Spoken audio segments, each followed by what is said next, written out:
Russia is struggling to maintain its national identity amid Islamic mass migration, open border policies, and rampant migrant crime.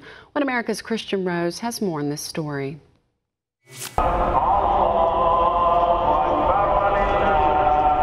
This footage was not filmed in Iran, Turkey or Saudi Arabia. Neither is it Germany or France, struggling amidst the influx of Islamic mass migration from the Middle East.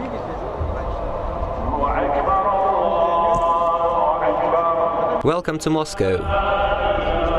The Russian capital is facing its largest cultural challenge yet, threatening to erase its identity as the Third Rome, Europe's last standing stronghold of Orthodox Christianity. But religion is not the only issue. The Russian language, key staple of the Russian identity, isn't heard as much as before in the streets of Moscow, St. Petersburg, Novosibirsk and other Russian cities. في المشرق والمغرب وجميع الدول الإسلامية وغير الإسلامية والمسلمين في أي بقاع العالم. أنا جئت على روسيا لأشجع المنتخب المغربي. اليوم عندنا أول مقابلة حتكون إن شاء الله في سان بطرسبورغ. اغتنمت الفرصة لأجي لهذا المسجد الكبير هنا في موسكو عشان نصلي صلاة العيد. Russia is facing the same mass migration crisis as Western Europe and the US, along with the related challenges of Islamic terror, migrant crime and border security. A 2016 report from the Jamestown Foundation found there are 20 million Muslims officially registered in Russia out of the country's 150 million population. But the real numbers are much higher due to Russia's lengthy 4,000-mile border with the mostly Islamic Central Asia. This border has been wide open for the past 27 years, since the fall of the Soviet Union.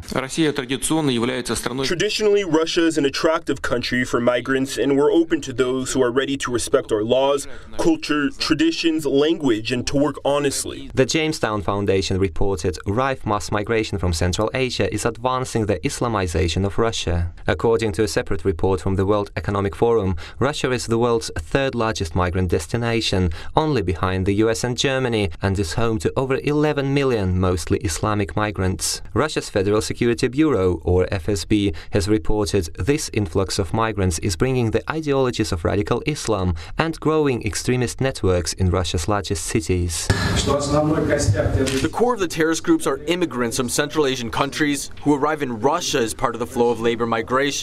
Some of them have been trained and took part in fighting in Syria and Iraq, and after arriving in our country, these people recruit among other migrants to stage terrorist attacks in Russian regions. And the Russian public is showing signs of resentment and distress over the Kremlin's policies. This, however, is not the only problem. Over the past few years, the government has squandered billions of dollars on costly military operations in Syria and Ukraine. The latter resulted in more than 10,000 Russians and Ukrainians killed in the ongoing war. In addition, the Kremlin has funneled billions to rebuild Chechnya after the two wars under the Boris Yeltsin administration 2 decades ago. With this money, the Kremlin is buying the personal loyalty of Chechen leader Ramzan Kadyrov to President Putin. Meantime, the Kremlin's most recent plans to hike taxes and raise the retirement age have sparked concerns over the genocide of the Russian people.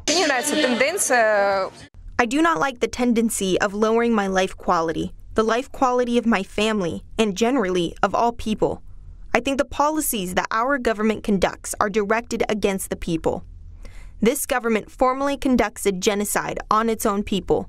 That's all. While some people in the West see Russia as absolute evil, others have praised Putin as the great white hope, along with President Trump and former British Foreign Secretary Boris Johnson. But the accelerating Islamization of Russia puts such claims into doubt, as demographic statistics suggests the Russian people are gradually dying out in their own country. We will fight in every possible way for change, and one of those things is a normal old age, decent pension. What the authorities are proposing now is just genocide. Meantime, many Russians turn to the political and economic nationalism, as evidenced by the increasing support for opposition leader Alexei Navalny. I am open about my position on illegal migration. I am absolutely against illegal migration. What we see now is an influx, a huge influx of migrants from Northern Caucasus, Central Asia. There are 2 million of these people on Moscow alone. You can't build mosques for all of them. But it remains unclear whether the rise of political Islam in Russia's Muslim regions and migrant-heavy neighborhoods could be reversed anytime soon. And many Russians say not under the current administration. Kristian Rouz, One American News. Want to see more videos like this? Click on the link below and subscribe to One America News on YouTube, and call your cable provider and kindly demand that One America News is added to your lineup. Call and subscribe today.